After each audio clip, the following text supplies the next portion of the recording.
Hello everybody, Kemo Sabi here, coming at you with another video. This is off of Forbes webpage, a write-up by Michael Shellenberger, a contributor. Also a note, opinions expressed by Forbes contributors are their own. A little short thing about Michael Shellenberger. I write about energy and the environment. It's under industry on Forbes, with the topic of, if solar and wind are so cheap, why are they making electricity so expensive? Over the last year, the media have published story after story after story about the declining price of solar panels and wind turbines. People who read these stories are understandably left with the impression that the more solar and wind energy we produce, the lower the electricity prices will become. And yet that's not what's happening. In fact, it's the opposite. Between 2009 and 2017, the price of solar panels per watt declined by 75%, while the price of wind turbines per watt declined by 50%.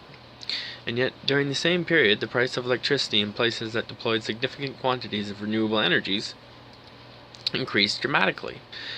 Electricity prices increased by 51% in Germany during its expansion of solar and wind energy from 2006 to 2016, 24% in California during its solar energy build-out from 2011 to 2017, over 100% in Denmark since 1995 when it began deploying renewables, mostly wind, in earnest. What gives? If solar panels and wind turbines become so much cheaper, why did the price of electricity rise instead of declined? One hypothesis might be that while electricity from solar and wind become cheaper, other energy sources like coal, nuclear, and natural gases become more expensive, eliminating any savings and raising the overall price of electricity. But again, that's not what happened. The price of natural gas declined by 72% in the US between 2009 and 2016 due to the fracking revolution.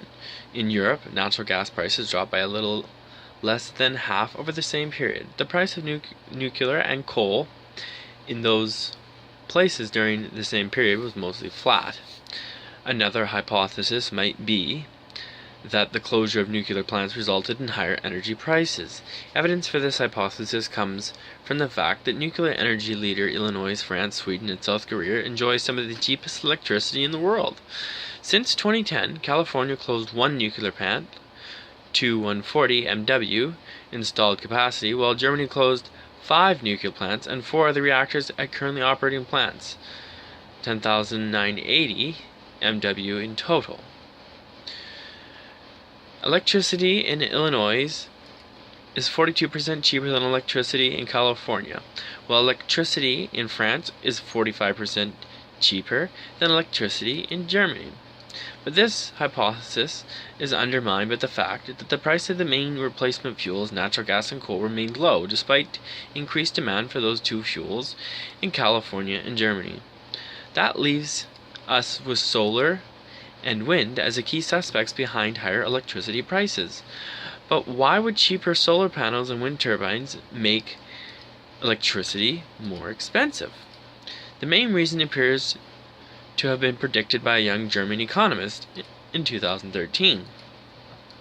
In a paper for Energy Policy, Leon Hirth estimated that the economic value of wind and solar would decline significantly as they became a larger part of the electricity supply.